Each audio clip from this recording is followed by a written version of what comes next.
Hello friends, welcome to editor தமிழா. இன்னைக்கு என்ன பார்க்க போறோம்னா, இந்த மாதிரி டெக்ஸ்ட் எப்படி எடிட் பண்ணுறது அப்படின்றத பற்றி பார்க்கலாம். நீங்கள் நிறைய தம்ப்நெயில்ஸ்லாம் பார்த்துருப்பீங்க இந்த மாதிரி டெக்ஸ்ட்டை.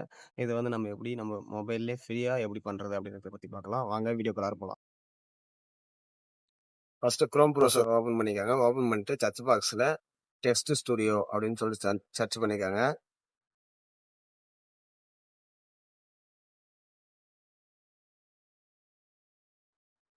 அப்படின்னு சர்ச் பண்ணிங்கன்னா உங்களுக்கு இந்த மாதிரி ஃபர்ஸ்ட்லேயே ஒரு லிங்க், ஒரு வெப்சைட் ஒன்று காட்டும்.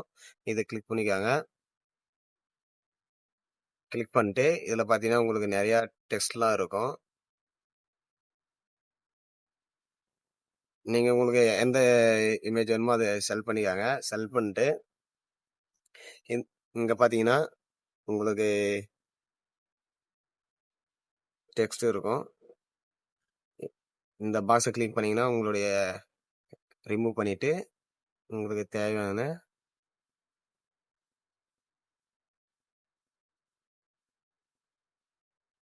உங்களுக்கு உங்கள் என்ன தேவையோ அதை செலக்ட் பண்ணிக்கோங்க. செலக்ட் பண்ணிட்டு அட்ஜஸ்ட்மெண்ட்டில் இருக்கும். நீங்கள் உடனே டவுன்லோட் பண்ணிக்கலாம்.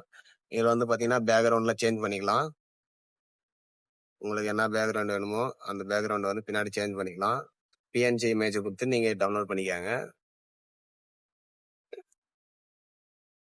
இது லைட் இருக்குது, ப்ரோ இருக்குது, அல்ட்ரா இருக்குது. நீங்கள் இதெல்லாம் வந்தால் ப்ரீமியம் தேவைப்படும். நீங்கள் வந்து லைட்லேயே வந்து பிஎன்ஜியில் வந்து டவுன்லோட் பண்ணிக்கலாம். பிஎன்ஜின்னு பார்த்தீங்கன்னா டவுன்லோட் ஆயிரும்.